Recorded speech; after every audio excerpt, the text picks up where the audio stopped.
What's going on, guys? It is Carly here bringing you another installment to the weekly dose of horror, and today I'm going to be talking about an Australian slasher film, and that is Charlie's Farm from the year 2014. So this movie, stars Tara Reid. It's got Bill Moseley, Kane Hodder, and then some other people that not too familiar with, but the general idea of what this movie is, you have this group of 4 friends, and they are kind of just hanging out, and they're bored, and they want to go on a trip for the weekend. I guess you kind of get the vibe that they just go on random trips every once in a while. And so the guys in the group, it's 2 guys, 2 girls, and the guys come up with this idea to go to this Charlie's Farm, which is basically this scary farm house with like a legend behind it. It's got like a dark past and all that, so they're gonna go there. They don't really tell the girls what they're doing, or they kind of just tell them that they're going camping, and they don't say that there's like this really scary legend behind the farm. So they go to this place, and you pretty much learn more about the legend, and then things kind of take a turn for the worse from there. So yeah, this movie, I remember I enjoyed it a decent bit when I first saw it, but I thought it was, kind of generic. I don't want to say generic, but it's just nothing overly original. It definitely takes a lot from, like Friday the 13th and Texas Chainsaw, and even like The Devil's Rejects. Bill Moseley's character in this movie, it's kind of a small role, but his part is very similar to just Otis, where, just be like Otis if he was married and had a child. So, it's not overly original, but at the same time, it's a pretty fun movie. It gets to the point, which I appreciate. It's just a very basic slasher film, which I'm fine with, because I do like slasher movies. I consider them to be, some of my favorite movies, my favorite subgenre, if you will, and I thought it was a pretty fun film.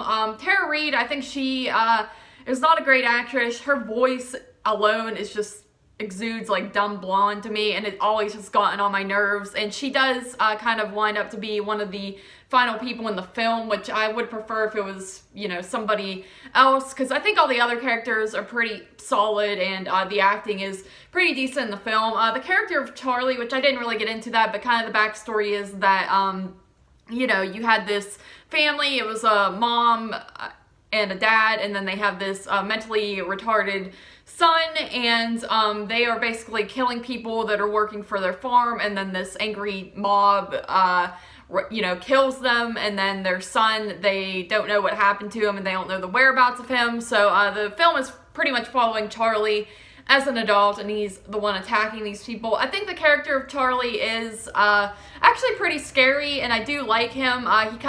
He very much reminds you of sort of the Victor Crowley character, or like I said, kind of Jason, with the same type of sort of backstory where he's just this troubled kid and you don't know the whereabouts of him, but he has this very strong presence to him, and he kind of chases after people, and he is very menacing and just a big guy. So I do like the character, and it would be cool to kind of see a sequel or something like that with this type of character, but I don't really think you would get that with this movie, because like I said, it's very to the point slasher. There's not too much to it.